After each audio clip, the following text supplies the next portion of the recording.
Hello, Aquarius, Sun, Moon Rising, and Venus signs. Kamusta kayo? Sana po nasa mabuti kayong kalagayan. Welcome back po sa Star Tarot. Kung bago kayo rito, welcome din po kayo. Please subscribe, like, share my videos, and leave me a comment kung nakaresonate kayo. Thank you. So, Aquarius, unang mensahe is the moon energy. Sabi dito, things are not what they seem to be. No? Parang merong deceiving energy surrounding you sa ngayon. Kaya huwag kayong basta-bastang maniniwala agad, no, sa mga pinapakita sa iyo ng mga tao sa paligid ninyo. Kasi maaaring hindi yan ang totoong totoong nilalaman ng din ng puso nila, ng isip nila, no? Maaaring they are also pretending to be something else, no? Kaya wag din kayong basta-bastang maniniwala, alright?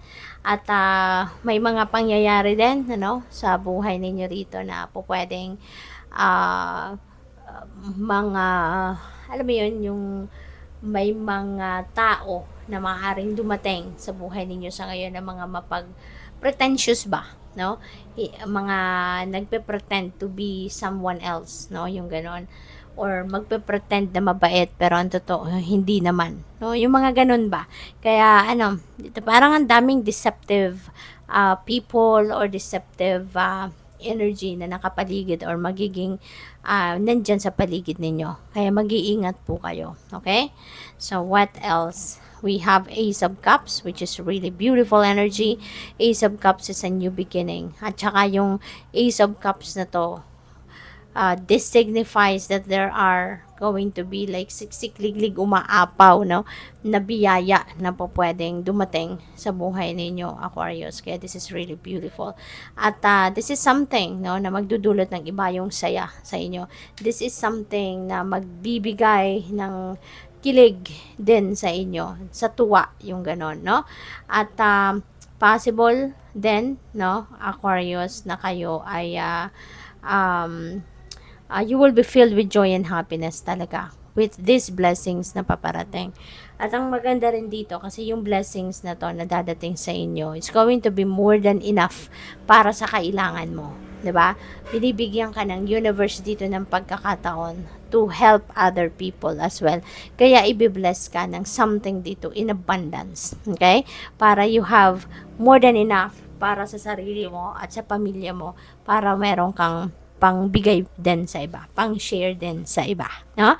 So, kung ano din ang blessings na ibibigay sa iyo rito, these are the things, no, na kailangan mo.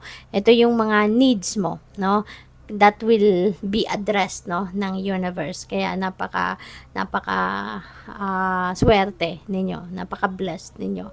So this is also a beginning, no, kasi this is an ace.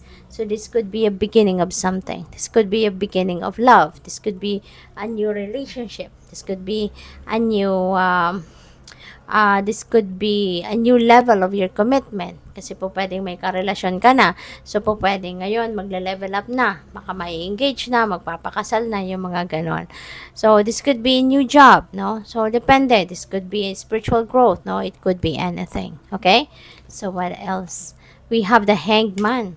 Panahon din ito para kayo ay mag-step back muna sa kung ano man ang inyong mga pinagkakabisihan. Whatever worldly things, no, ang pinagpupukosan ninyo sa ngayon, now is the time that you're going to step back, kasi maaaring magkaroon dito ng delays, magkaroon ng mga obstacles, kaya hindi rin kayo makakausad because of that.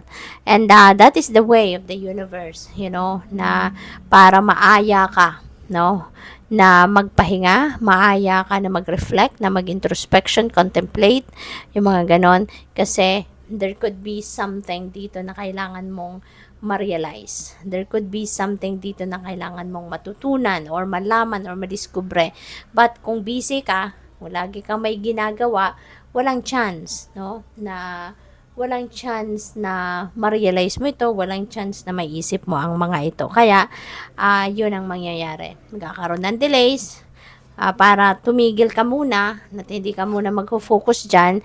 You're going to redirect your time, energy, and effort to something else, no? At saka yun, baka may mga bagong perspective, may mga bagong idea, may mga bagong plano na mabuo rito, no? So, tignan natin kung ano pa ang mga mensahe para sa iyo, Aquarius. So, by the way, maraming salamat po for supporting my channel dito, no, for subscribing. And if you haven't subscribed yet, no, subscribe na po kayo. And please click the join button sa baba na video po, no, if you want to, register na mag-member sa channel, yun na po, i-click ninyo.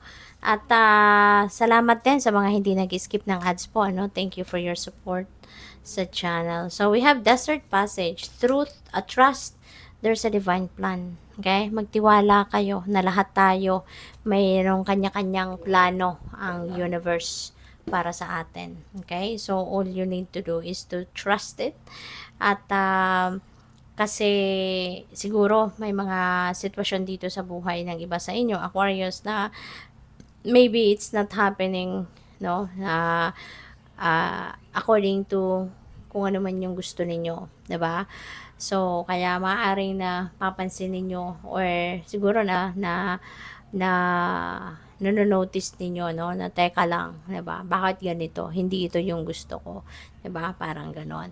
So, kasi baka may mga nangyayaring hindi paborable sa inyo, 'di ba? Hindi kayo natutuwa, you're not happy with it. So, pwedeng may mga ganon. But, yeah, magtiwala lang kayo kasi lahat naman na nangyayari sa buhay natin, lahat 'yan may purpose, lahat 'yan may dahilan. At yan ay parte ng divine plan. Parte 'yan ng plano ng universe para sa atin. Okay? So, choosing your path, all is possible. Okay? There are different excuse me po, maaring merong iba-ibang choices dito na ino-offer sa inyo ang universe, and all is possible. Lahat yan, kahit ano man ang piliin ninyo, daan na tatahakin ninyo, no? Everything will be, makakarating ka doon sa kung ano man yun dapat na mapuntahan mo. No? Iba-iba lang yung journey na pagdadaanan mo rito. But all is possible. Okay? So, great adventure. Take a risk. Venture forward. So, siguro panahon nito ngayon na kayo ay lumabas na sa inyong comfort zone. Maaring may mga iba't ibang opportunity na lumalapit sa inyo sa ngayon para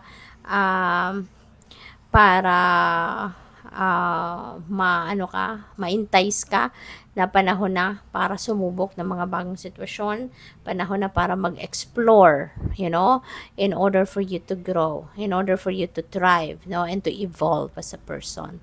So, good luck. Thank you for watching. Love and light. Namaste.